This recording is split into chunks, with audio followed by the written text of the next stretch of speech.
حضرات التماس ہے کہ ایک مرتبہ پھر ایک سورہ حمد اور 3 مرتبہ سورہ اخلاص کی تلاوت فرما کے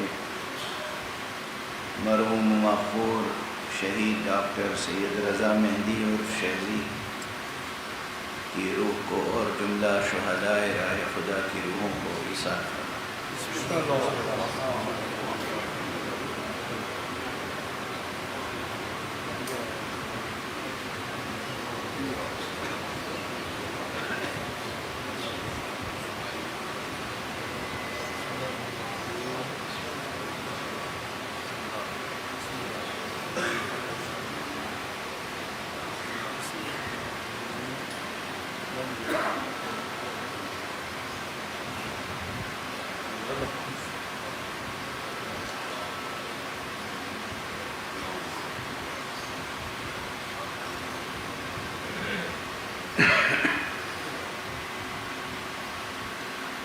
أعوذ بالله من الشيطان الرجيم بسم الله الرحمن الرحيم الحمد لله رب العالمين والصلاة والسلام على أشرف الخلائق أجمعين سيدنا وسيد الأولين والآخرين حبيبنا وحبيب إله العالمين إمام المرسلين وخاتم النبيين أبي القاسم المصطفى محمد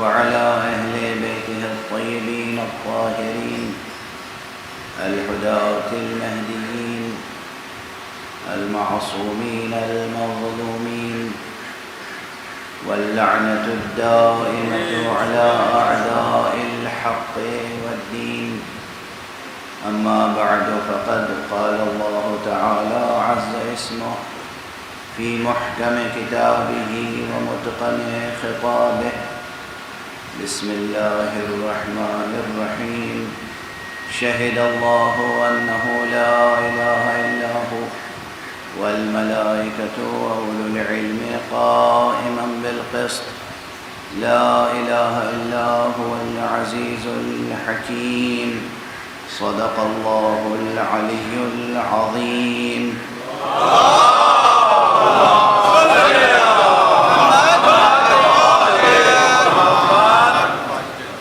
ایک مرتبہ اور بلند تر صلوات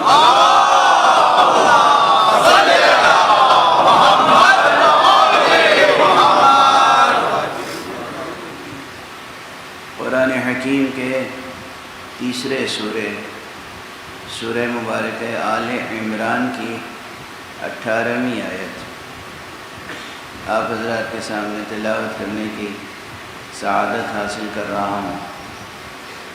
آیت اپنے مضمون میں بے پناہ ہے، بے کرا ہے، کیونکہ مضمون کا تعلق اس ذات سے ہے کہ جو ذات بے کرا ہے۔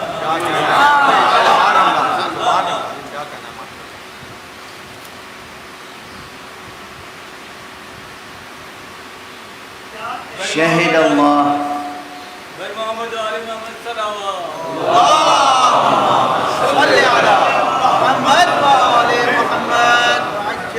شہد اللہ انہ لا الہ الا ہو، کوئی نہیں ہے معبود، کوئی نہیں ہے سزاوار عبادت، کوئی نہیں ہے سزاوار بندگی، کوئی نہیں ہے لائق پرستش سوائے اس ایک معبود حقیقی و برحق۔ اس حقیقت پر سب سے بڑی گواہی خود اس کی ذات کی ہے۔ بچوں کو سمجھانے کے لیے اس کے بہت سے طریقے ہو سکتے ہیں، کہ پہلے ہی فقرے کو سمجھنے کے لیے شہد اللہ، اللہ خود گواہی دیتا ہے یا اللہ نے خود گواہی دی۔ اللہ کیسے گواہی دیتا ہے کہ وہ خود معبود ہے؟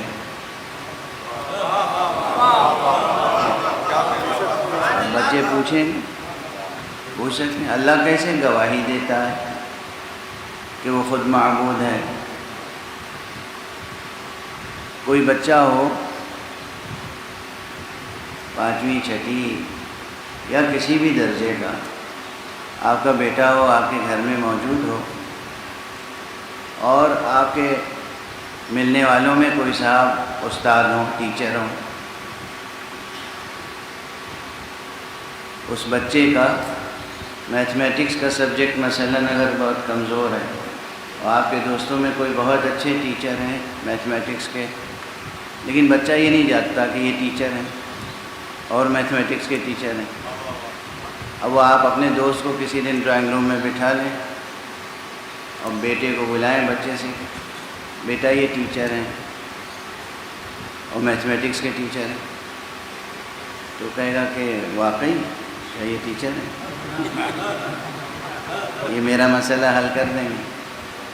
تو یہی جواب ہے کہ بھائی میں تو یہی جانتا ہوں، میرے دوست ہیں، یہ میرے ٹیچر ہیں، تم نہیں جانتے کہ ٹیچر ہیں تو ان سے مسئلہ پوچھ کے دیکھ لو۔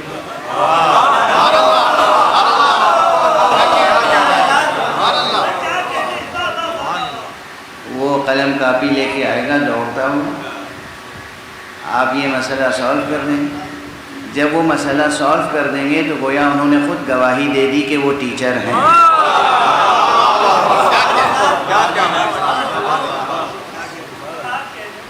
بالکل ابتدائی سطح پر یہ بات سمجھ میں آئی نا کہ انسان خود اپنے لیے کوئی وجود، کوئی اپنے لیے کیسے گواہی دیتا ہے۔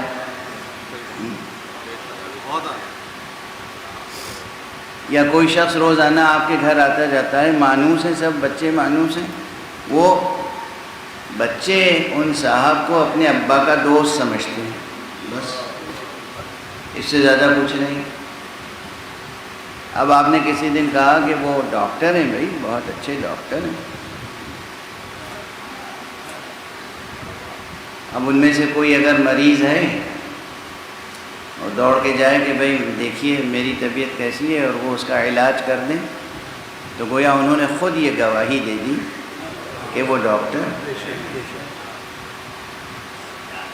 اللہ سبحانہ و تعالیٰ بالکل اسی طرح سے سوچیے کہ اللہ سبحانہ و تعالیٰ اپنی ذات پر خود گواہی دیتا ہے کہ وہ معبود برحق ہے، کیونکہ جب بھی اس سے کچھ طلب کیا جاتا ہے تو وہ مل جاتا ہے، اس کے غیر سے طلب کیا جاتا ہے تو نہیں ملتا۔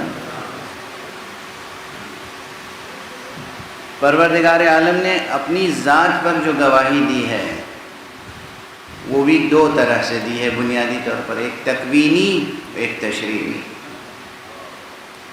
اپنے فعل سے گواہی دی، اپنے قول سے گواہی دی۔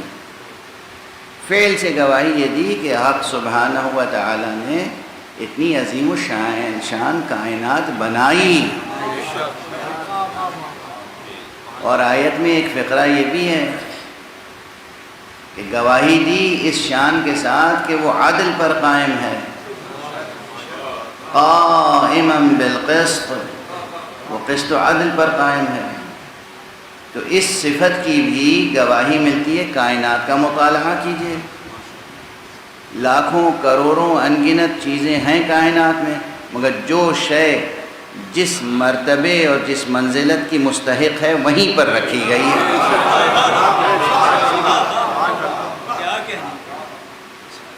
یہ نظم و ترتیب جو ہے یہ خود گواہی ہے کہ بنانے والا عادل بھی ہے، عالم بھی ہے، حکیم بھی ہے۔ صلوات پڑھ دیجیے۔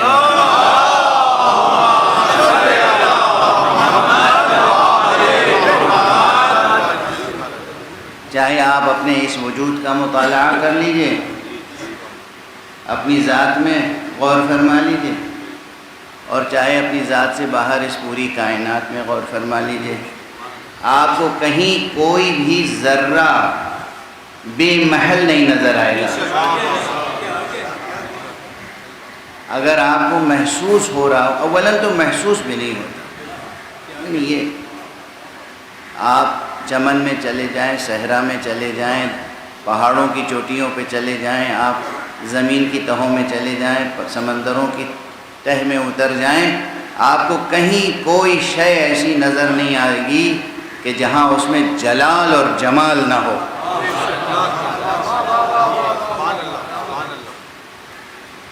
جو لوگ اپنے گھروں میں اپنی میز پر گلدستے سجاتے ہیں، اس میں روزانہ گلاب کا پھول رکھا جاتا ہے، وہ ظاہر ہے کہ معلوم ہوتا ہے کہ ان کا ذوق یہ ہے کہ انہیں چمن عزیز ہے، گلشن عزیز ہے، پھول عزیز ہیں، خوشبو عزیز ہے۔ انہیں لے کے کسی فطری طور پر جو صحرا ہے وہاں صحرا میں چلے جائیے۔ وہ جسے گلشن پسند ہے اس وقت وہ اس صحرا کے حسن میں ڈوب جائے۔ کسی ایسے پہاڑ پہ لے کے چلے جائیے کہ جس پر کوئی سبزہ نہ ہو، لیکن وہ پہاڑ کے حسن اور اس کے جمال اور اس کی ہیبت میں غرق ہو کے رہ جائے، اسے وہ پہاڑ ہی اچھا لگے گا۔ اور ہمارے اللہ سبحانہ و تعالیٰ کی بنائی ہوئی کوئی شے ایسی نہیں ہے کہ جسے دیکھ کر ہر انسان کی بات کر رہا ہوں، قطع نظر اس کے کہ وہ مجنون ہو، اس کی فطرت ثانیہ بدل چکی ہو، فطرت خراب ہو چکی ہو۔ ورنہ ایک عام انسان، اس کے لیے کوئی واقعاً شاعر ہونا ضروری نہیں ہے، ادیب ہونا ضروری نہیں ہے، اسکالر ہونا ضروری نہیں ہے، سائنٹسٹ ہونا ضروری نہیں ہے۔ کسی بھی انسان کو اللہ کی بنائی ہوئی کسی بھی شے کے مقابل میں لے کے کھڑا کر دیجئے، وہ ہمیشہ اس شے کے حسن و جمال و عظمت کا اعتراف کرتا ہوا نظر آئے گا۔ یہ ان تمام اشیاء میں موجود حسن اور جمال اور کمال اور عظمت کا ادراک بتائے گا کہ دراصل ان اشیاء کا خالق ہے جو عالم ہے، حکیم ہے، جمیل ہے، عزیز ہے، حکیم ہے۔ اور ہمارے ہاں اس طرح اس نے اپنے فعل سے یہ کائنات جو بنائی، اس فعل سے یہ بتا دیا کہ وہ اس کے علاوہ کوئی معبود برحق نہیں۔ اور جب انسان سخن شناس ہو گیا، یعنی لفظوں کے رشتوں سے معنویتوں کو دریافت کرنے لگا، تو پھر آسمان سے کتابیں نازل ہونے لگیں اور اس میں گواہیاں آنے لگیں کہ دیکھو ہمارے علاوہ کوئی اور معبود نہیں ہے تمہارا۔ اور یہ جو گواہیاں نازل ہوئیں یہ بھی اس لیے نہیں نازل ہوئی کہ اسے اپنی ذات کو پہچانوانے میں اسے حظ حاصل ہوتا ہے، وہ محظوظ ہوتا ہے، وہ مفتخر ہوتا ہے، اس کا کوئی فائدہ ہے، نہیں، بلکہ پہچانوانے کی ضرورت اس لیے ہوئی کہ تم غفلت میں نہ رہ جاؤ، تم اپنے وجود سے کمتر کسی وجود کے سامنے سجدہ ریز نہ ہو جاؤ، تم انسان ہو کسی حیوان کی پرستش نہ کرنے لگو، تم انسان ہو کسی درخت کی پرستش نہ کرنے لگ جاؤ، تم انسان ہو کہیں پتھروں کو خدا نہ مان لو۔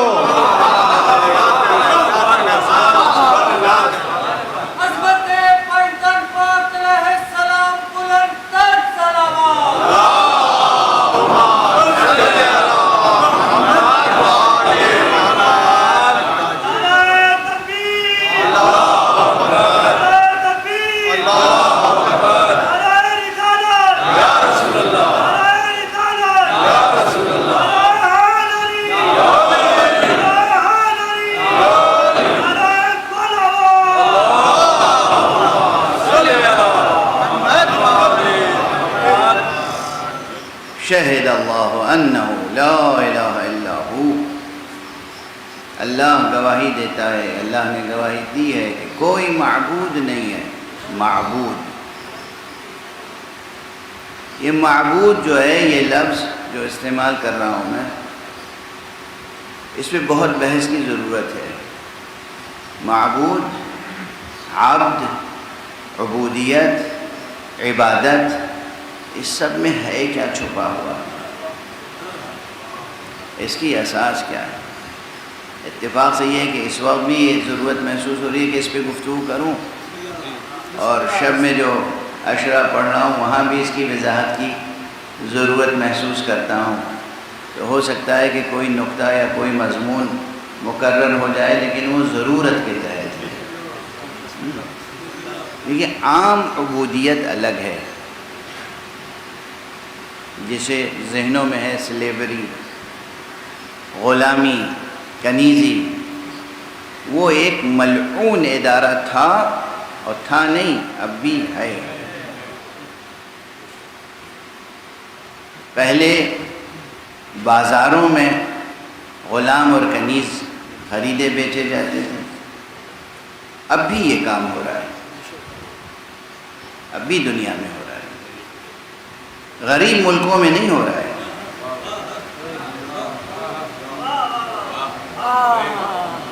امیر ملکوں میں بھی ہو رہا ہے، مگر میڈیا جو ہے اس پہ کنٹرول ہے۔ ہماری برائیاں نہ دکھانا، ہماری برائیاں ہرگز عوام کے سامنے نہ آئیں، اس پہ پردہ ڈالنا، اور جو مہذب معاشرے ہیں ان کی خوبیوں کو برائی بنا کے بیان کرو، تو تمہیں ترقیاں ملیں گی، تو تمہیں انعامات ملیں گے، تو تمہیں ایوارڈ ملیں گے۔ اچھائی کو برائی بنا کے پیش کرو، اور برائی کو اچھائی بنا کے پیش کرو۔ آج کی سیاست اور صحافت کی بنیاد بس اسی ایک نقطے پر ہے۔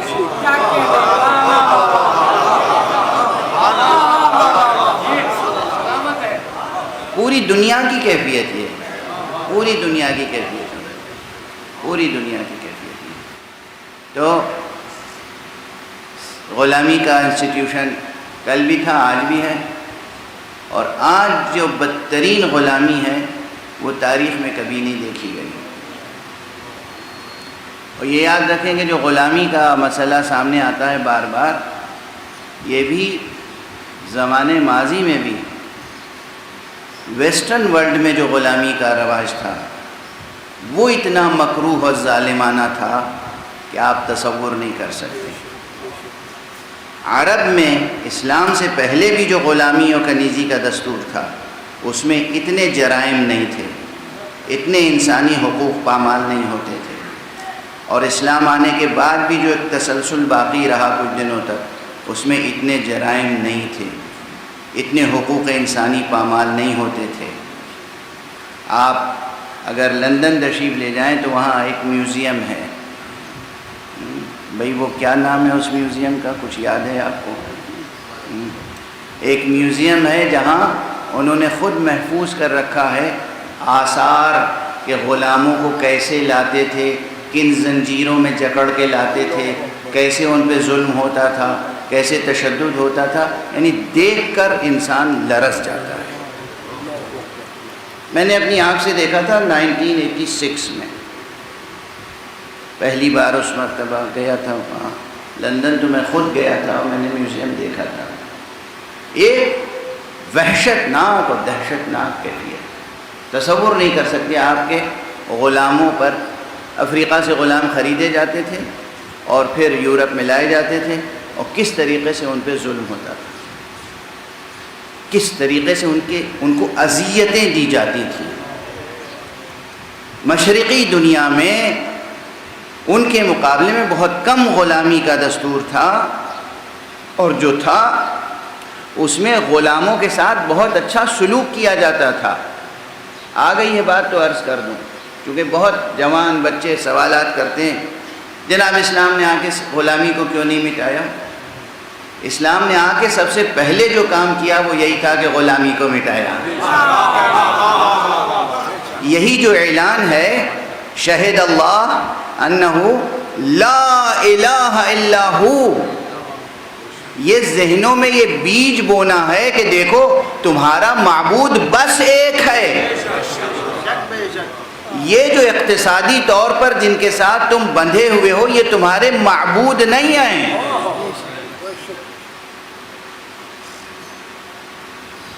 واضح ہے یہ نقطہ؟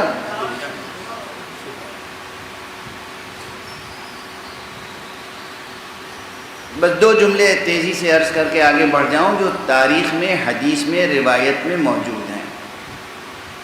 ایک تو یہ کہ سب سے بڑی بات ہوتی ہے عنوان، عنوان معمولی چیز نہیں ہے، ایک اعتباری حیثیت ہے، مگر یہ اعتباری حیثیت بہت بڑی حیثیت ہے۔ عنوان، ٹائٹل، ڈیزگنیشن، اب عنوان ہی تو ہے جو انسان کا دل دماغ سب خراب کر دیتا ہے۔ عنوان ہیں تو آپ بھائی دو پاؤں، دو ہاتھ آپ کے ہیں، دو پاؤں آپ کے ہیں، دو آنکھیں آپ کے چہرے پہ ہیں، ایک عدد بینی ہے، مبارک ہے۔ یہ ہم بینی کہا کرتے تھے، اردو میں اسی کو ناک کہتے ہیں۔ تو یہ ناک ہے، دو آنکھیں ہیں، رخسار ہے، یہی تو ہے۔ اس کے بعد آپ نے پڑھا لکھا، ڈگریاں لیں، بہت سے لوگوں نے پڑھا لکھا، آپ کے ساتھیوں بہت سے لوگوں نے LLB اور LLM اور PhD کیا ہوگا لاء میں۔ اتفاق سے آپ پر نظر انتخاب پڑ گئی کسی کی، اس نے آپ کو اٹھا کے اور جج بنا دیا۔ تو جج جو بنایا تو آپ کے وجود میں تو کوئی تبدیلی آئی نہیں۔ کیا آپ کے چہرے پہ دو ناک لگ گئی؟ 3 آنکھیں ہو گئی؟ آپ ہیں تو جج، مثال دے رہا ہوں۔ لیکن جیسے یہ ٹائٹل، عنوان، ایک اعتباری شے، جیسے ہی جج آپ کے نام کے ساتھ لگ گیا، کیا گردن میں کجی آ گئی۔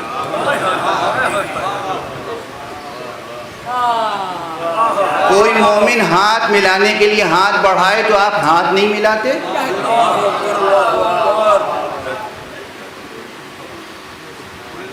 باقی تمام عوام جو ہیں آپ کے سامنے ریگِ صحرا، اور آپ پیدار فرعون بن گئے۔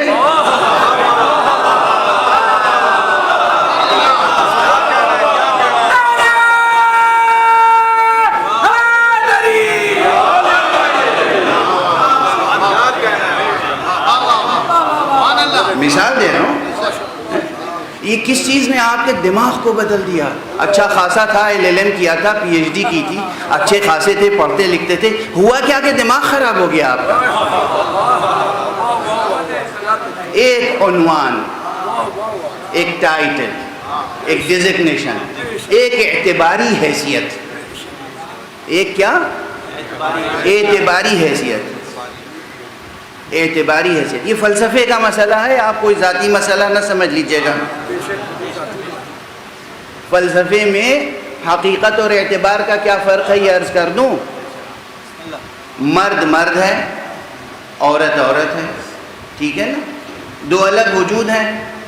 ایک قاضی صاحب نے آ کے انکحتو، قبلتو، زوجتو، قبلت التزویج، 2 جملے کہہ دیے۔ اب ان کے درمیان ایک رشتہ پیدا ہو گیا، کوئی رشتہ نہیں تھا، ایک رشتہ پیدا ہو گیا، زوجیت کا رشتہ۔ یہ رشتہ اعتباری ہے،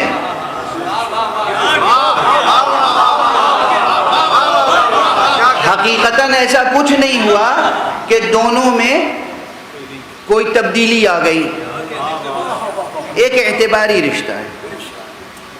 ایک زمین پڑی ہوئی تھی بنجر، ایک غریب آدمی اس کا مالک تھا، ایک سرمایہ دار آیا، اس نے اس غریب آدمی کو کچھ پیسے دیے اور وہ زمین اس نے اس کے نام لکھ دی۔ اس زمین میں بھی کوئی تبدیلی نہیں آئی، ان میں بھی کوئی تبدیلی نہیں آئی، ایک معاملہ پیدا ہوا جسے کہتے ہیں ملکیت۔ یہ ملکیت ایک اعتبار ہے، ایک اعتباری شے ہے۔ کیوں اعتباری ہے؟ کل پھر یہ اسی پلاٹ کو کسی اور کے نام بیچ دیں گے تو پھر کیا رہ جائے گا؟ وہی ملکیت تبدیل ہو جائے گی۔ تو یہ جو رشتے ہیں، یہ ملکیت، زوجیت، یہ سب اعتباری ہے، اعتبار ہے۔ یہاں وہی ہے جو اعتبار کیا۔ وہ بحث میر تقی میر نے اٹھائی تھی، اسے دیر تک، دور تک، گہرائی تک سمجھنے کی ضرورت ہے۔ اور یہ جو عہدے ہیں، یہ جو پیمانے ہیں، یہ کیا؟ اعتبار، بس اعتبار۔ ہم نے آپ کو دیکھا، آپ اچھے لگے، کچھ دنوں تک بات چیت ہوتی رہی، محبت کا رشتہ رہا، معاملہ کیا، اچھا ہوا، آپ کے اوپر ایک اعتبار دوستی کا قائم ہو گیا۔ دوستی کیا ہے؟ اعتبار۔ جس دن آپ نے خیانت کی وہ اعتبار ٹوٹ جائے گا۔ اعتبار تو مالک ہونا اور غلام ہونا یہ اعتباری رشتے ہیں۔ غلامی ایک اعتبار ہے، اور فرمایا آپ نے مالک ہونا، بازار میں گئے اور غلام بک رہا تھا اور غلام خرید کے لیا، یہ کیا؟ وہ اپنی جگہ ایک انسان ہے، آپ اپنی جگہ ایک انسان ہیں، آپ کے اس کے درمیان ایک اعتباری رشتہ قائم ہوا، اور یہ اعتبار کیا تھا؟ غلامی۔ لیکن اس اعتباری عنوان سے کیا کیا آثار مرتب ہوتے ہیں؟ ابھی میں نے مثال دی نا کہ ایک اچھے خاصے قانون داں تھے، جب جج بن گئے تو دماغ خراب ہو گیا۔ تو ایک اعتباری عنوان آیا اور اس نے منقلب کر دیا شخصیت کو۔ اسی طرح ایک اچھا خاصا انسان تھا، اسے کسی نے خرید لیا تو اس کی شخصیت میں ایک احساس کمتری آ جائے گا۔ جس نے خریدا اس کی شخصیت میں ایک احساس برتری آ جائے گا۔ کیوں آئے گا؟ ایک عنوان بیچ میں آ گیا کہ یہ میرا عبد ہے۔ غلاموں کو کیا کہتے تھے عرب؟ عبد۔ ابھی بھی ایک آیت ہے قرآن مجید میں جو منسوخ نہیں ہے، اور اکثر جو لوگ نکاح پڑھاتے ہیں اس آیت کی تلاوت کرتے ہیں، وَأَنكِحُوا الْأَيَامَ مِنكُمْ وَالصَّالِحِينَ مِنْ عِبَادِكُمْ وَإِمَائِكُمْ۔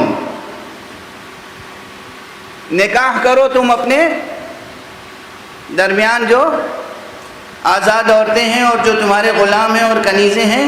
تو غلام کے لیے لفظ کیا آیا وہاں پر؟ عبد۔ کیونکہ معاشرے میں یہی لفظ رائج تھا، غلام کو کہتے تھے عبد۔ واضح ہے؟ ادھر اللہ نے اعلان کیا کہ میرے علاوہ کوئی معبود نہیں آئے، اور ادھر سرکار رسالت مآب نے کہا دیکھو آج سے کسی کو عبد نہ کہنا۔ جو تمہارے غلام کنیز ہیں انہیں اپنا عبد نہ کہنا، یعنی جو ٹائٹل تھا، جو اعتبار تھا، تبدیل ہو گیا، منسوخ ہو گیا۔ اسلام نے آتے ہی عبدیت کو مٹا دیا، منحصر کر دیا کہ چاہے خریدنے والا ہو یا خریدا جانے والا ہو، دونوں عبد ہیں اللہ کے۔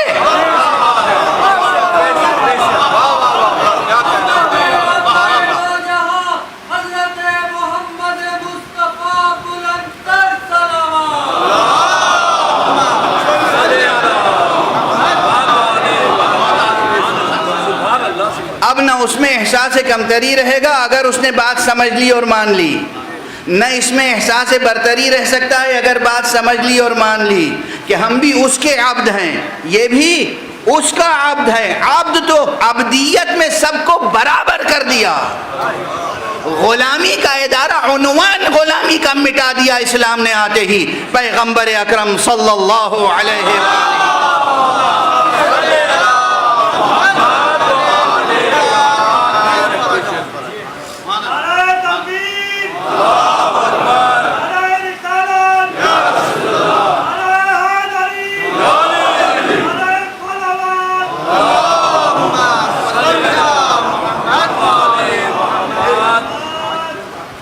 اور اس کے بعد اب رہی بات یہ کہ ایک ہوتا ہے اقتصادی معاملہ۔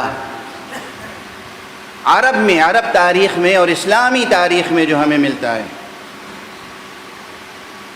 وہ یہ، یعنی کتنی جمالیات ہے اسلامی تاریخ میں اور عربی تاریخ میں قبل اسلام بھی۔ آپ قبل اسلام کی عرب تاریخ کی ہمیشہ برائیاں سنتے ہوں گے، آج مجھ سے اچھائیاں سن لیں۔ اگر عرب میں اچھائیاں نہ ہوتی تو نبوت کا اختتام عرب میں نہ ہوتا۔ یہ تو نبوت مصطفیٰ صلی اللہ علیہ وآلہ وسلم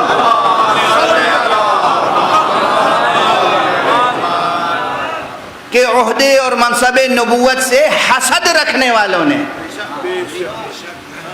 حضور کی بھی دشمنی کی، تو پھر حضور کے قبیلے کی دشمنی کی، تو پھر حضور کے علاقے کی دشمنی کی، پھر حضور کے قوم قبیلے کی دشمنی کی، یہ سلسلہ رہا۔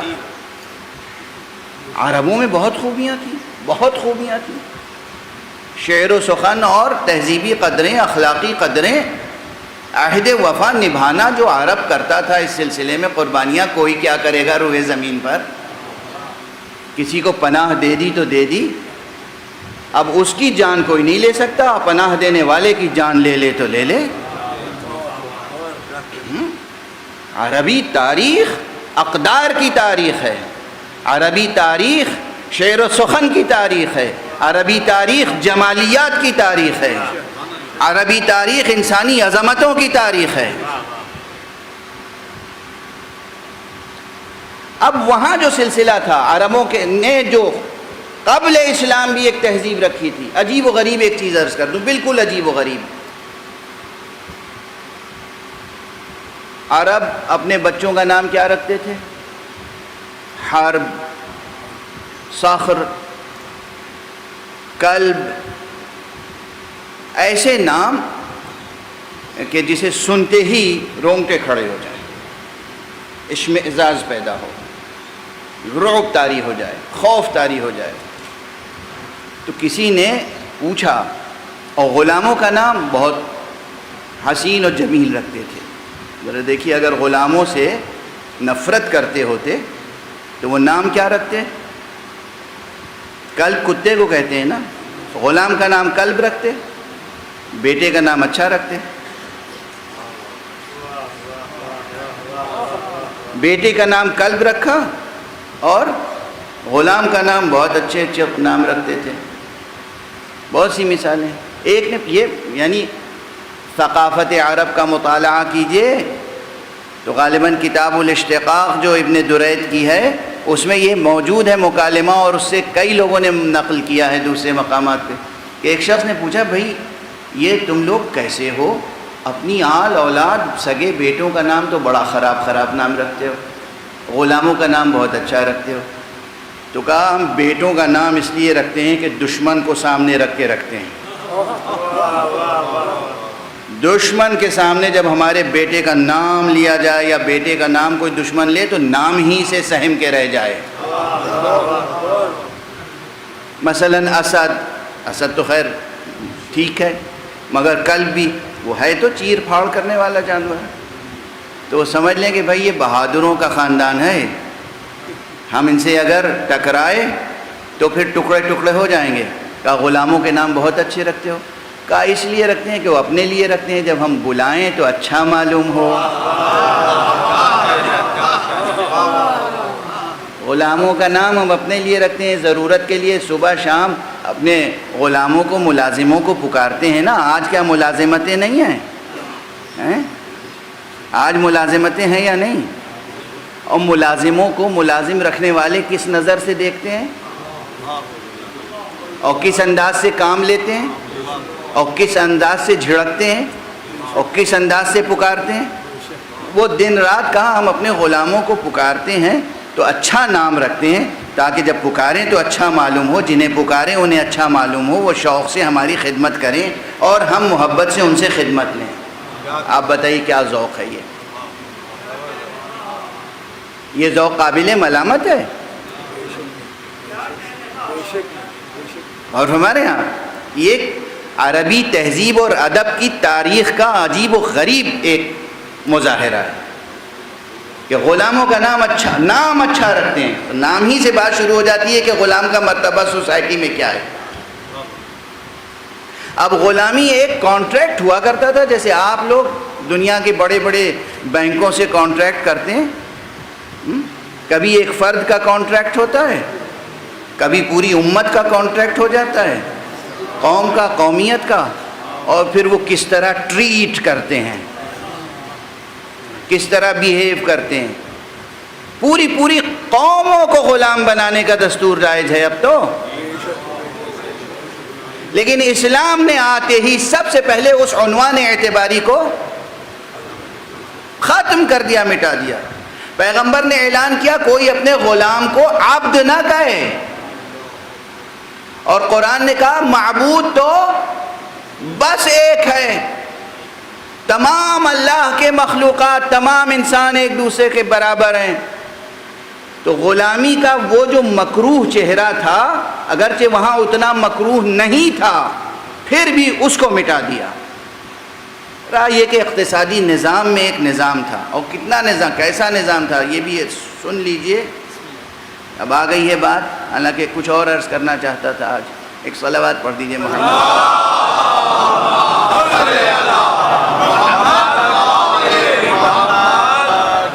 عرب میں جو غلام ہوتے تھے تو وہ پورا کاروبار کبھی کبھی غلاموں ہی کے سپرد ہوتا تھا، وہ ایک طرح کا کانٹریکٹ ہی ہوتا تھا۔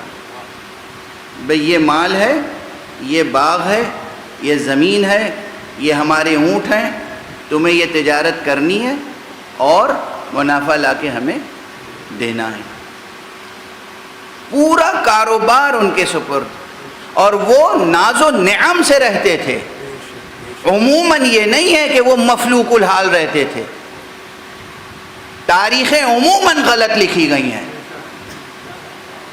تاریخی کتابوں میں مشکل سے حقیقتیں ملتی ہیں، اور تاریخیں مسلسل بدلی جاتی رہی ہیں۔ ہر نیا آنے والا حکمراں تاریخ کو بدلنے کی کوشش کرتا ہے۔ یہ آج ہم اپنی آنکھوں سے دیکھ رہے ہیں، ماضی میں بھی یہی ہوتا آیا ہے، ماضی میں بھی یہی ہوتا آیا ہے، ماضی قدیم میں بھی یہی ہوتا آیا ہے۔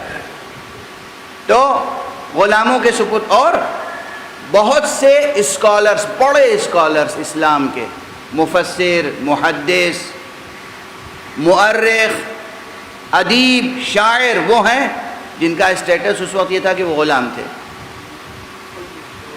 غلام رہتے ہوئے کیسے انہیں اتنی سہولت ملی کہ اتنے بڑے ادیب بن گئے؟ غلام رہتے ہوئے کیسے اتنی انہیں سہولت ملی کہ وہ اتنے بڑے شاعر بن گئے؟ غلام رہتے ہوئے کیسے سہولت ملی کہ وہ اپنے وقت کے بہت بڑے ادیب بن گئے، عالم بن گئے، مفسر بن گئے، استاد بن گئے، مصنف بن گئے؟ پڑھیے تو صحیح تاریخ کو۔ اس کے معنی یہ ہے کہ غلاموں کے ساتھ اچھا سلوک رائج تھا۔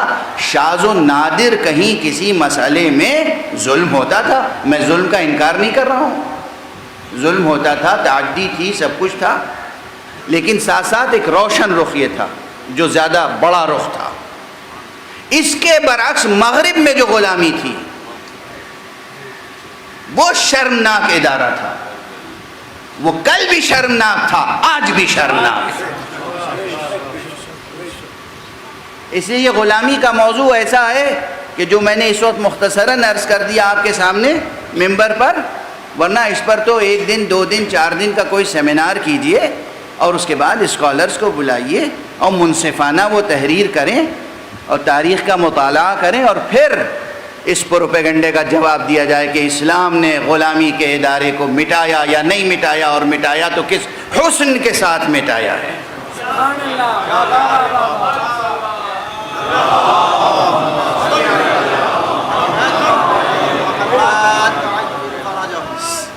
ایک بلندر اور صلوات پڑھ دیں۔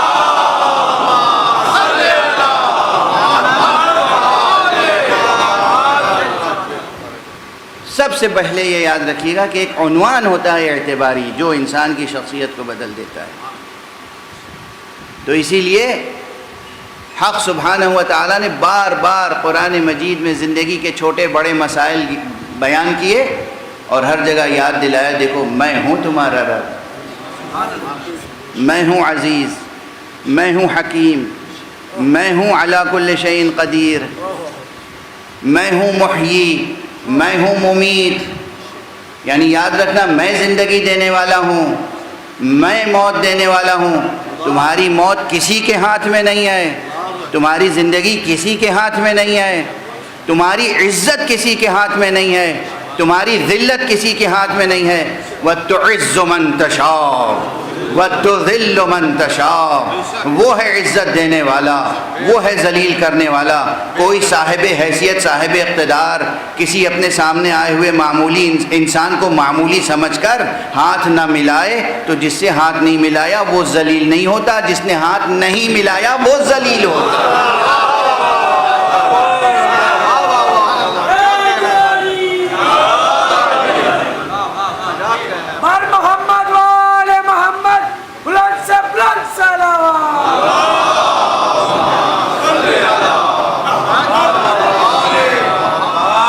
اپنی چھوٹی چھوٹی حیثیتوں پہ لوگ خدا کو بھول جاتے ہیں، پھر ہم سے پوچھتے ہیں کہ بتائیے اتنی بار خدا نے ایک بات کو کیوں دہرایا ہے؟ یہ بار بار خدا نے ذرا قہر و غضب کے لہجے میں کیوں گفتگو کی ہے؟ مجھ سے ایک مرتبہ ایک ہندوستان کے بہت سینئر IAS آفیسر جو بہت اچھے ایڈمنسٹریٹر اور بہت اچھے مدبر تھے اور ہیں، ابھی حیات ہیں، مجھ پہ شفقت رکھتے ہیں، ایک یونیورسٹی کے وائس چانسلر بھی رہے، یونائٹڈ نیشنز کے ساتھ بھی کام کیا، یونائٹڈ نیشنز میں رہے، نیو یارک میں رہے اور دوسرے ملکوں میں ایڈوائزر کی حیثیت سے کام کیا۔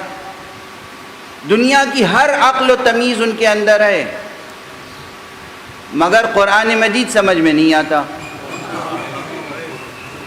تو مجھ سے ایک مرتبہ تو انہوں نے یہ کہا، دو سوالات ان کے آپ کے سامنے دہرا دینے کی اجازت دیجیے، ہو سکتا ہے ایسے سوالات اور حضرات کے ذہنوں میں بھی ہوں۔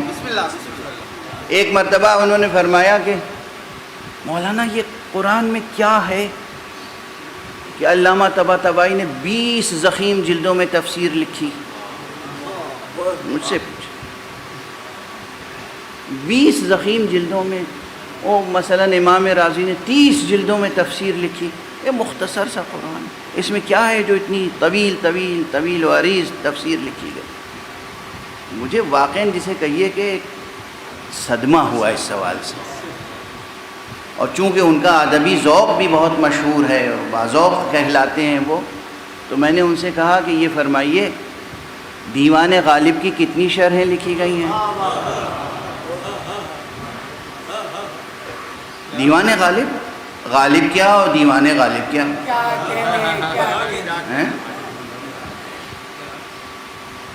غالب کیا اور دیوان غالب کیا؟ مگر اس دیوان غالب کی شرحیں کتنی لکھی گئیں؟ صرف جو ان کا مطلع دیوان ہے، نقش فریادی ہے کس کی شوخی تحریر کا، کاغذی ہے پیرہن ہر پہ کرے تصویر کا، اس کی تقریباً میں سمجھتا ہوں کم سے کم 300 ادیبوں نے تو اس پر مقالے لکھے ہوں گے، شرحیں لکھی ہوں گی، کم سے کم 300 اب تک۔ اور خود دیوان کی تو درجنوں لکھی گئیں، پورے دیوان کی، بے خود دہلوی نے لکھی اور بے خود موہانی نے لکھی اور مولانا یوسف سلیم چشتی نے لکھی اور جناب والا کس کس نے لکھی، اب پوری فہرست کیا یہاں پہ اس دہراؤں۔ آخر میں پروفیسر شمس الرحمن فاروقی نے تعبیر غالب لکھی، تفہیم غالب لکھی، اور پروفیسر نیر مسعود مرحوم نے تعبیر غالب لکھی، کتنی کتابیں لکھی گئیں۔ میں نے کہا کہ جناب والا غالب کے 2 مصروں میں کیا ہے جو ہزاروں صفحے لکھے گئے؟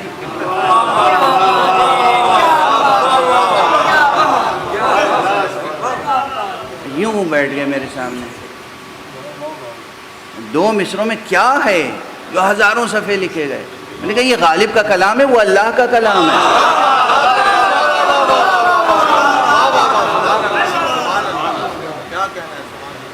غالب نے اپنے تفنن طبع کے لیے شعر کہے تھے، اللہ نے قیامت تک آنے والے انسانوں کے لیے پیغام دیا ہے، کتنی تہداری ہوگی اس پیغام میں کہ ہر آنے والی نئی نسل کی ذہنی اور وجودی ضرورتوں کو پورا کرنے کے لیے پیغام اس میں موجود ہے۔ الفاظ کا انتخاب اور الفاظ کو ترکیب میں جس طرح جڑا گیا ہے، جیسے نگینے جڑے جاتے ہیں، قرآن مجید میں اس طرح ترکیبیں بنائی گئی ہیں کہ اس میں اتنے مفاہیم، اتنے مضامین، اتنے احکام، اتنے آداب، اتنے اسرار، اتنے رموز، اتنے بطون جمع ہو جائیں کہ قیامت تک کسی ایک انسان کو کہنے کا موقع نہ ملے پروردگار میرے غم کا علاج کہاں ہے، پروردگار میرے سوالوں کا جواب کہاں ہے۔ ہر ذہن میں اٹھنے والے ہر سوال کا جواب قرآن مجید میں موجود ہے۔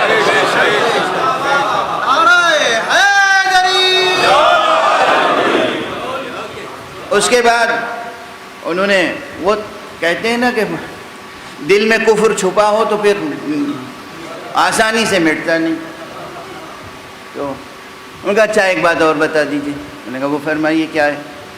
کہ وہ بات یہ ہے کہ اللہ رحمان ہے اور رحیم ہے، وہ کتاب اس نے شروع کی بسم اللہ الرحمن الرحیم سے، لیکن آیتیں پڑھیے تو ہر جگہ عذاب علیم، جہیم، نار جہنم، ہر جگہ یہ اتنا زیادہ غیظ و غضب کیوں ظاہر ہوا؟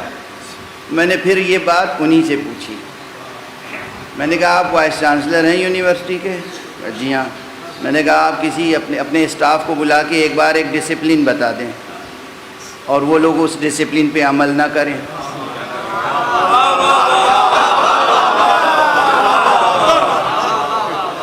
تو آپ بہت خاندانی ہیں اور بہت حلیم ہیں، بہت کریم ہیں، بہت بڑی شخصیت ہے آپ کی، بہت بزرگوار ہیں آپ بلائیں گے، کہیں گے دیکھو بھائی ہم نے تم لوگوں سے کہا تھا کہ یہ ڈسپلن برقرار رکھنا، تم لوگوں نے کیا نہیں، میں دوبارہ یاد دہانی کرا رہا ہوں، دیکھو یہ ڈسپلن مینٹین کرو۔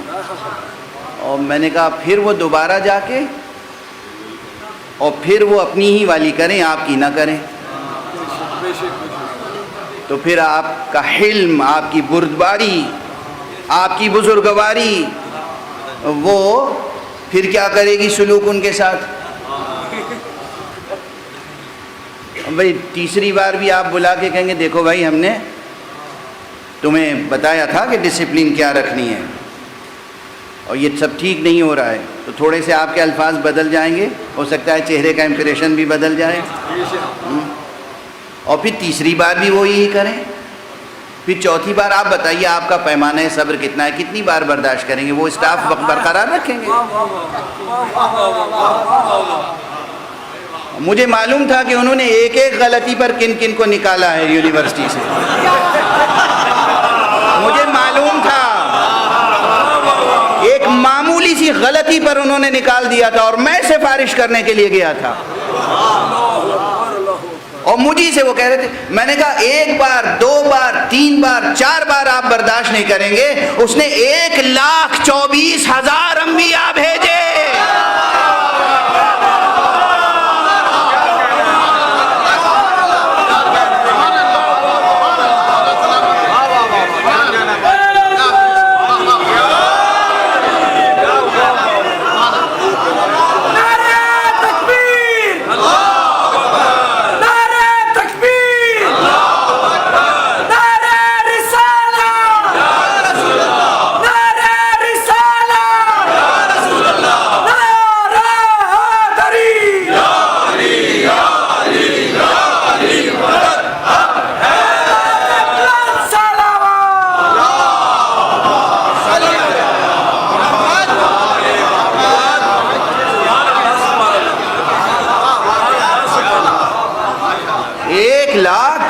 ہزار نبی بھیجے، 313 رسول بھیجے، کتابیں بھیجیں، صحیفے بھیجے ہیں، اور انسان ہے کہ ویسا کا ویسا ہی ہے۔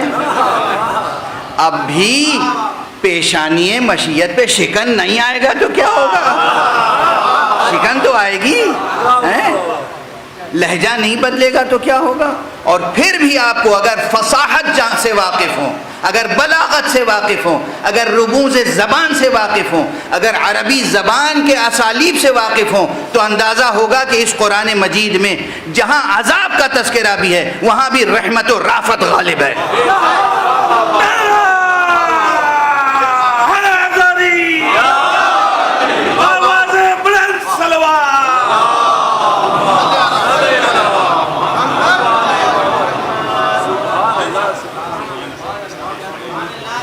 قرآن ہے، یہ قرآن ہے۔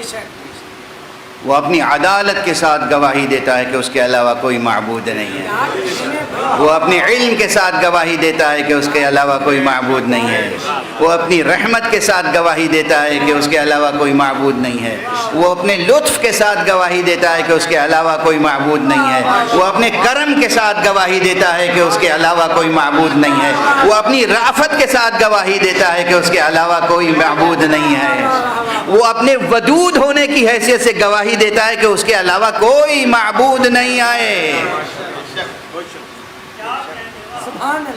کیا حسین کائنات بنائی ہے، مہد زندگی، گہوارہ زندگی، گہوارہ زندگی۔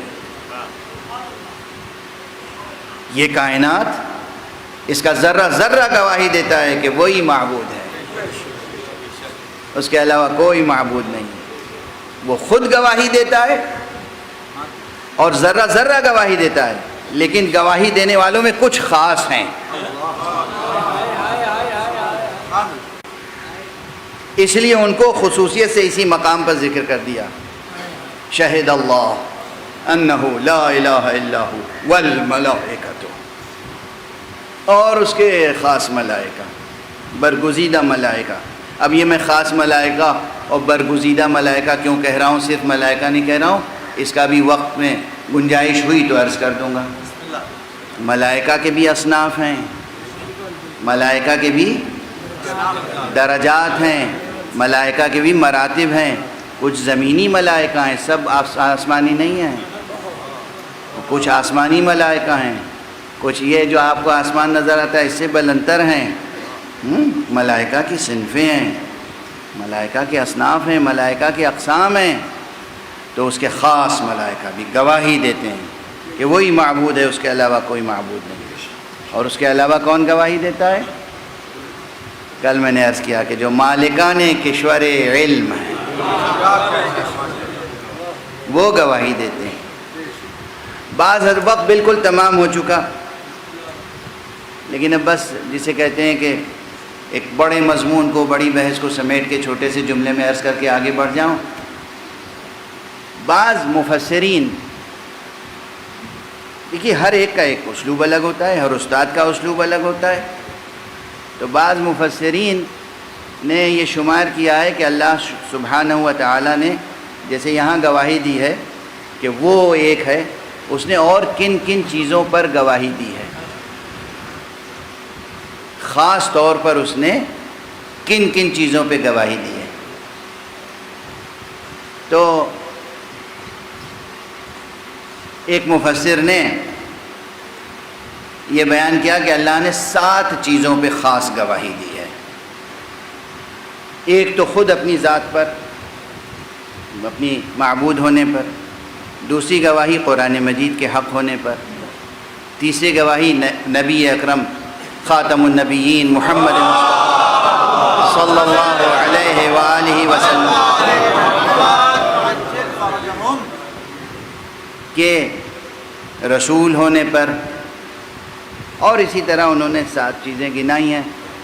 میں انشاءاللہ کوشش کروں گا وہ سب ذکر کر دوں، لیکن جس طرح اللہ نے اپنی وحدانیت پر گواہی دیتے ہوئے 2 اور گواہی میں اپنے شریک خود بنائے ہیں۔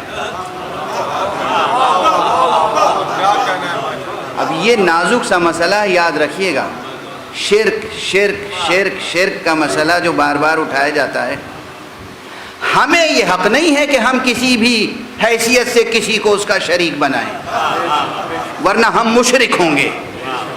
ہم نے اگر اپنے ارادے سے، اپنے اختیار سے، اپنے انتخاب سے، اپنی مرضی سے کسی کو اس کا کسی حیثیت سے بھی شریک بنایا، ہم مشرک ہوں گے۔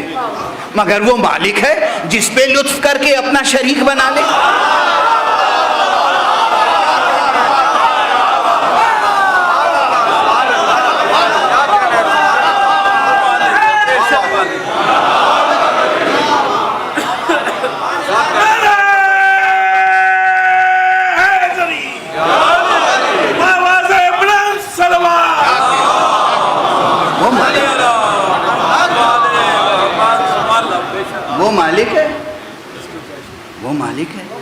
چنانچہ اسی آیت میں، اس توحید والی آیت میں اس نے شریک بنا لیا. گواہی وہ دیتا ہے اور ملائکہ دیتے ہیں، یعنی گواہی دینے میں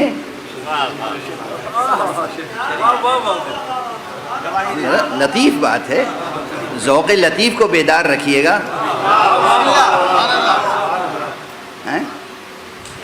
شرک کے نعروں کی نحوستوں میں نہ آ جائیے گا. توحید کی لطافت قائم رہے. وہ احد ہے، فرد ہے، یکتا ہے، صمد ہے. اس نے کہا میں گواہی دیتا ہوں اور میرے ملائکہ گواہی دیتے ہیں. تو گواہی میں شریک تو بنایا نا اس نے. ازراہ لطف، یہ ہم کہتے ہیں ازراہ لطف، ازراہ کرم، ورنہ اس کی گواہی کے بعد کسی کی گواہی کی ضرورت ہے. اور اسی طرح وہ اولو العلم، اور اولو العلم گواہی دیتے ہیں. اہل علم، مالکان کشور علم، یہ گواہی دیتے ہیں. کیا گواہی؟ گواہی ایک ہی ہے کہ میں معبود برحق ہوں. تو حق سبحانہ و تعالیٰ نے اسی طرح جب پیغمبر صلی اللہ علیہ وآلہ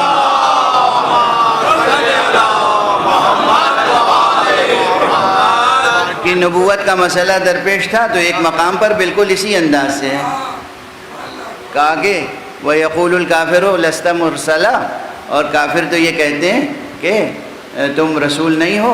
قُلْ كَفَى بِاللَّهِ شَهِيدًا بَيْنِي وَبَيْنَكُمْ وَمَنْ عِنْدَهُ عِلْمُ الْكِتَابِ.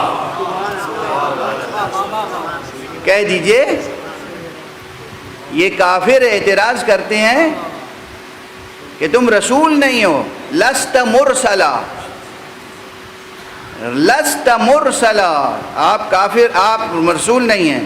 تو آپ کہہ دیجئے کہ میری رسالت کے لیے اللہ کی گواہی کافی ہے. یعنی وہاں بھی وحدت بھی محفوظ ہے، لطف کا سلسلہ بھی جاری ہے. کفا باللہ شہیدا، اللہ کافی ہے ہمارے اور تمہارے درمیان گواہی دینے کے لیے. اور اس کے بعد ایک اور اضافہ ہو گیا، وَمَنْ عِنْدَهُ عِلْمُ الْكِتَابِ، اور وہ جس کے پاس علم کتاب ہے.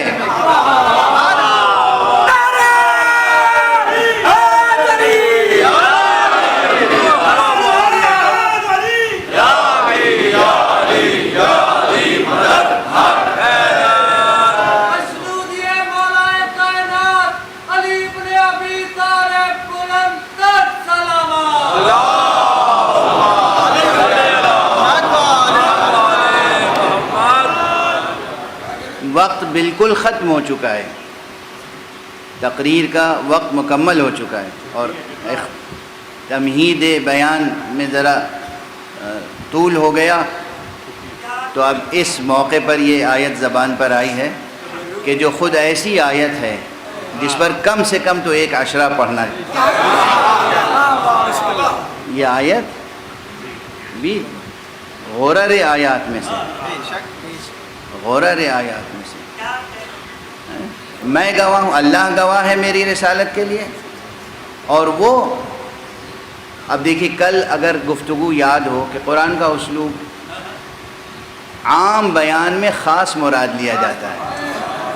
وَمَنْ عِنْدَهُ عِلْمُ الْكِتَابِ، اور وہ جس کے پاس علم کتاب ہے. اور وہ اب اور وہ میں مصداق تلاش کرتے رہیے. کون ہے، کون ہے وہ، کون ہے وہ؟ چنانچہ مفسرین میں اختلاف ہو گیا. اور وہی سلسلہ جو چلا آ رہا تھا جو توریت سے مرعوب تھا، اس سلسلے میں یہ ہوا کہ وہ جو یہود اہل کتاب ہیں، احبار یہود، علماء یہود، وہ مراد ہیں اس سے. ایک یہ قول آ گیا سامنے، اور کسی فرد کا نام آ گیا، اور کسی،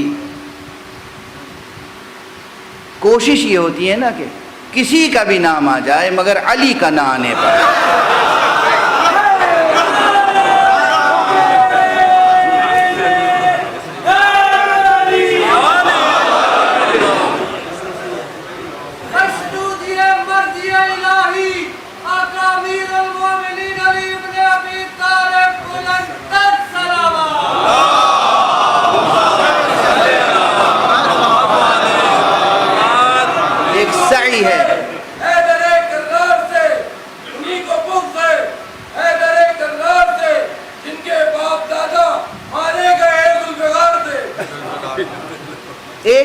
کوشش ہے، سعی ہے، نمایاں محسوس، ڈھکی چھپی نہیں کہ علی کا نام نہ آنے پائے۔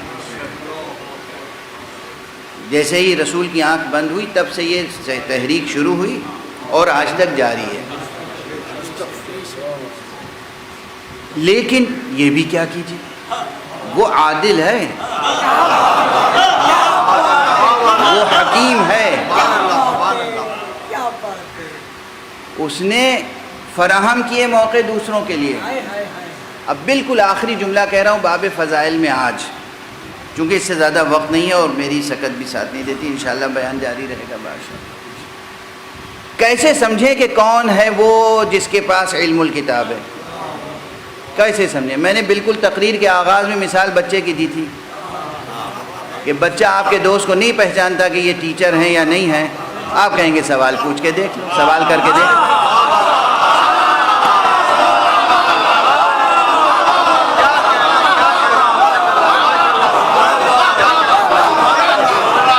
سوال کر کے دیکھ لو۔ تو بھائی جس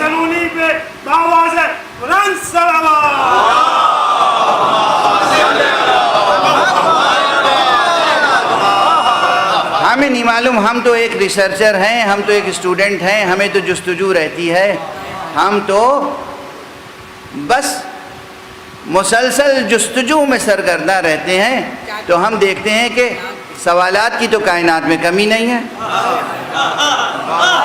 لیکن ہوا یہ کہ سوال جب بھی کیا گیا دربار خلافت میں کوئی مشکل، تو جواب دینے کے لیے کسی اور کو بلایا گیا۔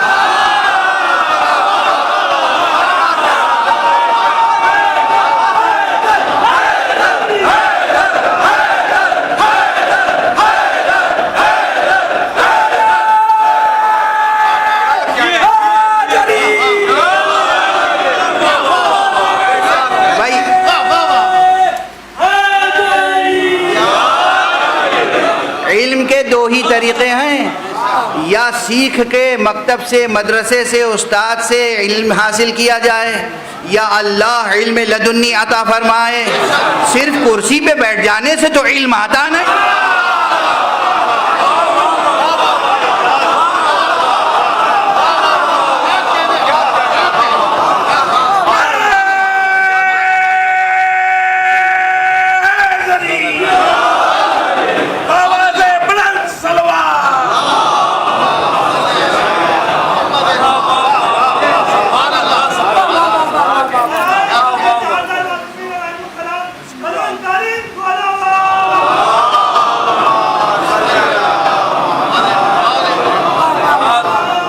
تو دو طرح سے ہم نے دیکھا، ایک یہ دیکھا کہ کسی میں ہمت نہ تھی، مجال نہ تھی کہ کوئی ممبر پہ بیٹھ کے کہتا پوچھو جو چاہے،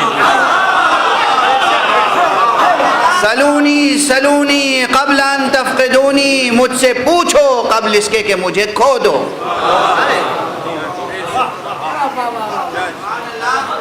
سوائے ایک ذات گرامی کے دوسرے کسی شخص نے کہا یہ نعرہ، یہ دعوت سلونی کسی کی مشہور نہیں ہے، حالانکہ یہی بریکٹ میں کہہ دوں اب وقت نہیں ہے، خود رسول اللہ نے کیا تھا،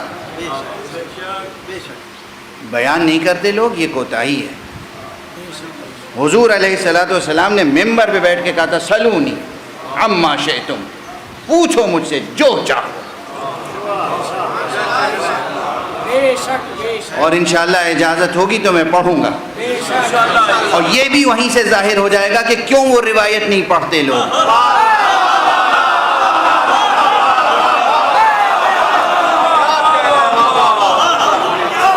رسول نے فرمایا تھا سلونی عما شئتم، پوچھو ہم سے، مجھ سے پوچھو جو چاہے۔ یا رسول نے یہ کہا یا جانشین رسول نے یہ کہا؟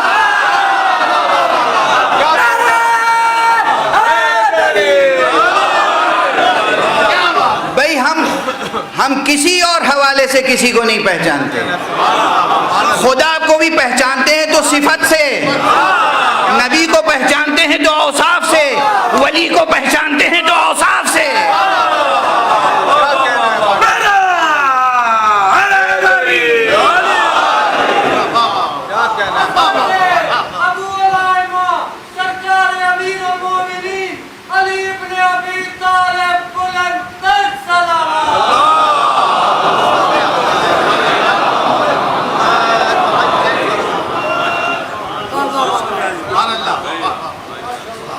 تفصیلی بیان ہے اس آیت کے ضمن میں. یہ تو بس وقت کے تقاضے کو دیکھتے ہوئے ایک مختصر بات میں نے عرض کی. کس کے پاس ہے علم کتاب؟ جس نے منبر پہ کہا کہ پوچھو ہم سے کتاب کے بارے میں جو کچھ پوچھنا ہو. میں جانتا ہوں کہ کون سی آیت کب نازل ہوئی، رات میں نازل ہوئی یا دن میں نازل ہوئی، سفر میں نازل ہوئی یا حضر میں نازل ہوئی، جنگ کے موقع پہ نازل ہوئی یا صلح کے موقع پہ نازل ہوئی، حضور بیت الشرف میں تھے تب نازل ہوئی یا مسجد میں نازل ہوئی. مجھ سے پوچھو کون سی آیت کب نازل ہوئی ہے اور کون سی آیت کس کے سلسلے میں نازل ہوئی ہے. اسی لیے تو وہ مصحف علی قبول نہیں کیا گیا کہ اس میں یہ بھی تو لکھا تھا کہ جہاں عذاب کی آیتیں ہیں یا سرزنش ہے وہ وہاں کس کے لیے ہے وہ سرزنش.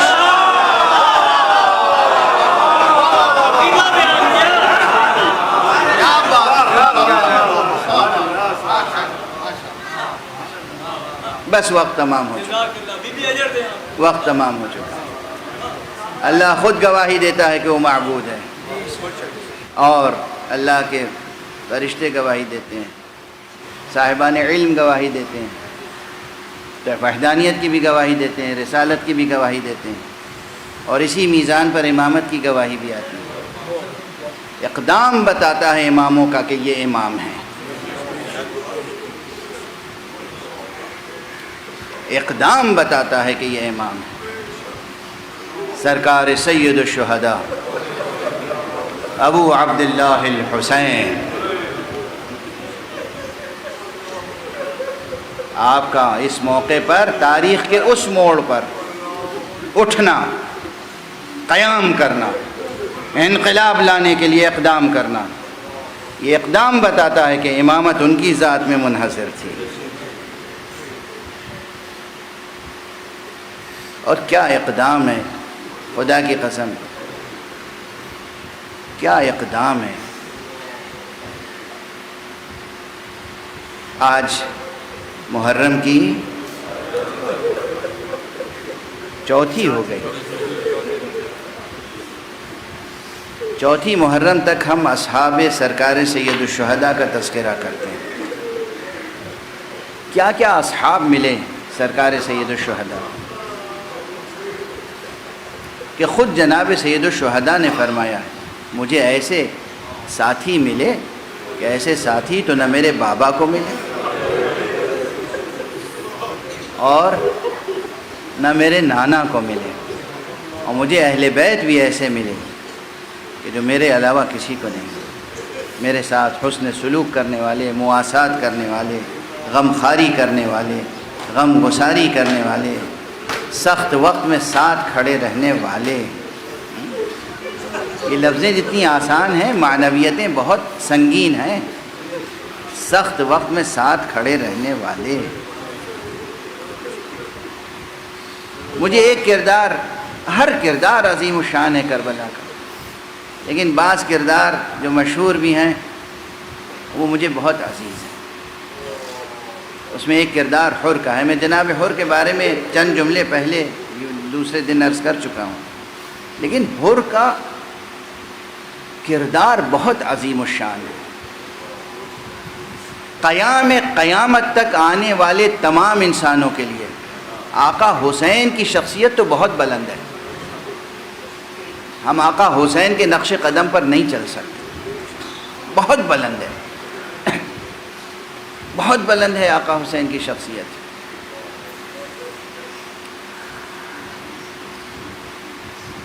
آقا حسین کے جو جگر پارے ہیں، جو بنی ہاشم کے چاند ہیں، وہ چاہے حضرت عباس ہوں،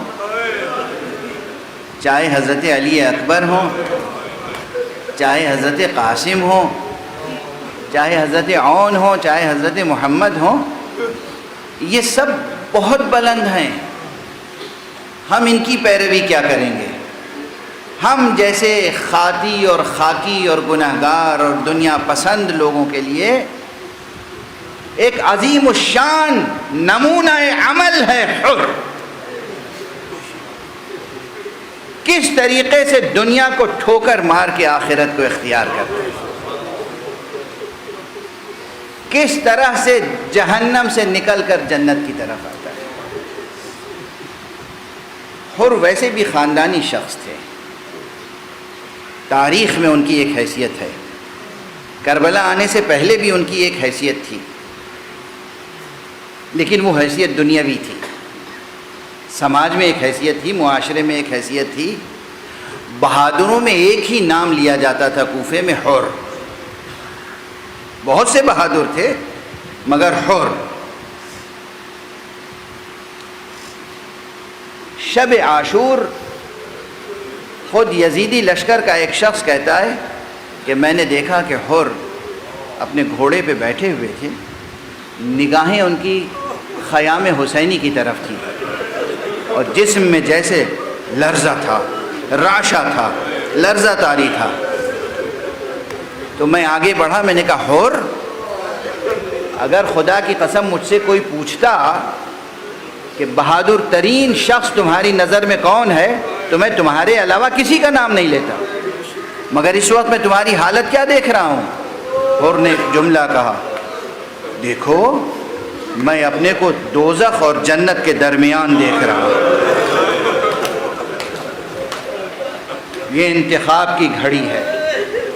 اور یہ کہا اور اس کے بعد بس گویا کہ اپنے گھوڑے کو ایڑ لگائی اور خیام حسینی تک پہنچے۔ مختلف انداز سے مناظر آپ کے سامنے بیان ہوتے رہتے ہیں اور خطبہ حق ادا کرتے ہیں۔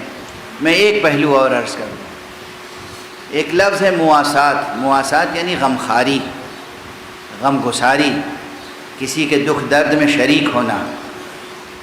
حر نے جتنی مہلت اسے نصیب ہوئی اسی میں مواسات کا حق بھی ادا کیا ہے،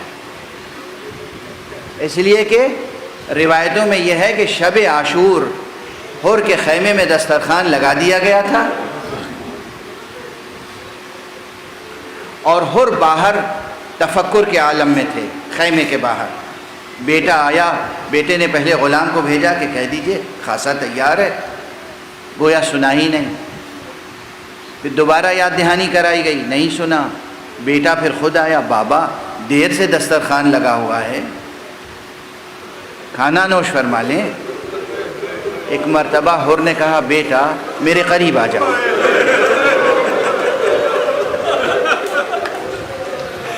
دیکھو کوئی آواز سن رہے ہو؟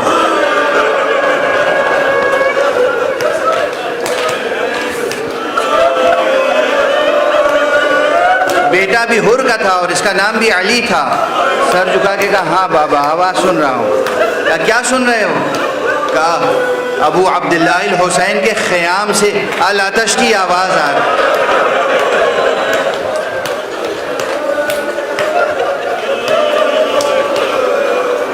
بچے بھوکے ہیں، پیاسے ہیں۔ پھر باپ نے جس کی آنکھوں میں آنسو آ چکے تھے پلٹ کے بیٹے کو دیکھا، بیٹا رسول کا گھرانہ بھوکا ہو پیاسا اور میں کھانا کھا لوں۔ یہیں سے گویا حر نے مواسات کا بھی اقدام شروع کر دیا۔ یہ ہے مواسات، بقدر فرصت جس قدر ہو سکا تاکہ آقا کے دکھ درد میں شریک ہو جائے۔ اگر وہ بھوکے ہیں تو یہ بھی بھوکا رہ گیا، وہ پیاسے ہیں تو یہ بھی پیاسا رہا۔ اور اس کے بعد جب بیٹے کا ذہن بھی تیار ہو گیا، غلام کو بھی ساتھ لیا اور کچھ احباب اور اعزاء کو ساتھ لیا اور بارگاہ حسینی میں پہنچ گیا۔ بارگاہ حسینی میں پہنچنے کا وقت مورخین نے مختلف لکھا ہے، کچھ نے کہا ہے کہ رات ہی میں پہنچ گیا، کچھ نے کہا صبح تک انتظار کیا، صبح تک انتظار کیا۔ اور یہ بہادروں کے طریقہ کار کے مطابق معلوم ہوتی ہے بات۔ رات بھر بھوکا رہا، رات بھر پیاسا رہا تاکہ مواسات کا حق ادا ہو جائے۔ وہاں بھی بچے بھوکے پیاسے ہیں، میں بھی بھوکا پیاسا رہوں۔ اور صبح جب ہوئی اور جنگ کی تیاری شروع ہوئی تو آیا اور پیسر سعد نحس سے ایک مکالمہ کیا ہے، کیا واقعاً اے عمر سعد تم حسین سے جنگ کرو گے؟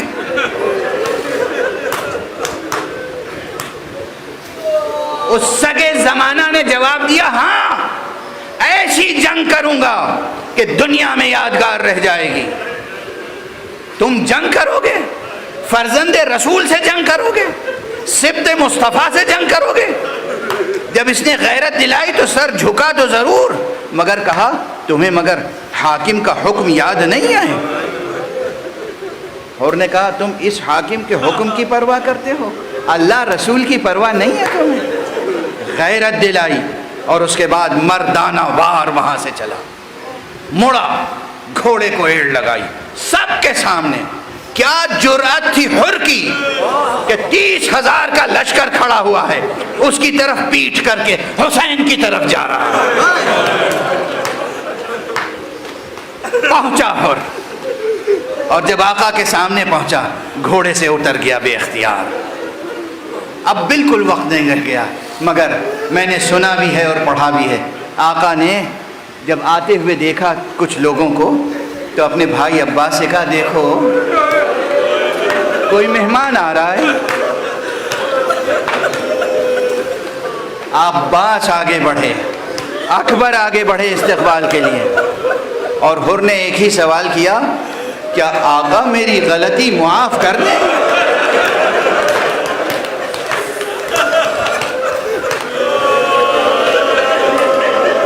اجرکم علی اللہ، اجرکم علی اللہ۔ حر آئے، آقا کی قدم بوسی کی، آقا کی خدمت میں درخواست پیش کی، آقا میں معافی کے لیے آیا ہوں، عفو طلب ہوں، کیا میرے لیے توبہ کی کوئی گنجائش ہے؟ آقا بھی رحیم ہے، کریم ہے، ولی حق ہے، وہ انسان کامل کا۔ ہاں حر میں نے معاف کیا، میرے رب نے معاف کیا۔ جیسے ہی آقا نے کہا میں نے معاف کیا، میرے رب نے معاف کیا، ایک مرتبہ حر نے کہا آقا تو بس اب اجازت دیجئے تاکہ آپ کی طرف سے اب میں جنگ کروں اور جہاد۔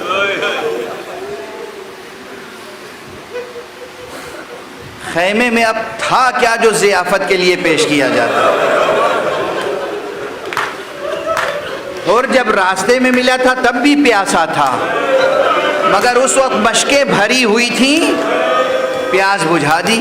اس وقت بھی حر آیا ہے تو رات کا بھوکا پیاسا ہے، مگر اب خیمے میں پانی نہیں ہے تو آقا کیا پیش کریں؟ آقا نے روکنے کی کوشش ضرور کی، لیکن حر نے اجازت طلب کی۔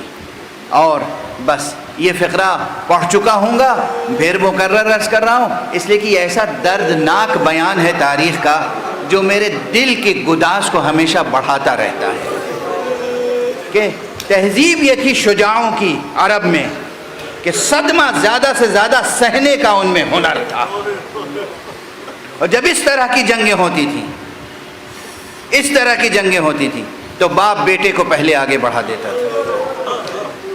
اس میں ایک نکتہ اور تھا کہ جب تک میں ہوں یہ صراط مستقیم پر ہے، کہیں ایسا نہ ہو کہ میرے قتل کے بعد یہ صراط مستقیم سے پھر ہٹ جائے۔ کہ بیٹا نبی زادے پر جا کر جان نثار کرو۔ اس بیٹے کا نام بھی علی ہے، علی ابن حر۔ بیٹا گیا، جنگ کی، بے پناہ جنگ کی، لیکن اس کے بعد اس کے سینے پہ وار لگا، وہ گھوڑے سے زمین پر آیا، اس نے اپنے بابا کو پکارا، حر میدان کی طرف چلے، مگر جب حر میدان میں پہنچے تو دیکھا امام ابو عبداللہ الحسین حر کے بیٹے کے سرہانے پہلے موجود ہیں، زانو پہ سر ہے۔ حر نے کہا آقا خطا کاروں پر یہ کرم۔ کہا حر مجھے معلوم ہے بوڑھے باپ سے جوان بیٹے کا لفظ۔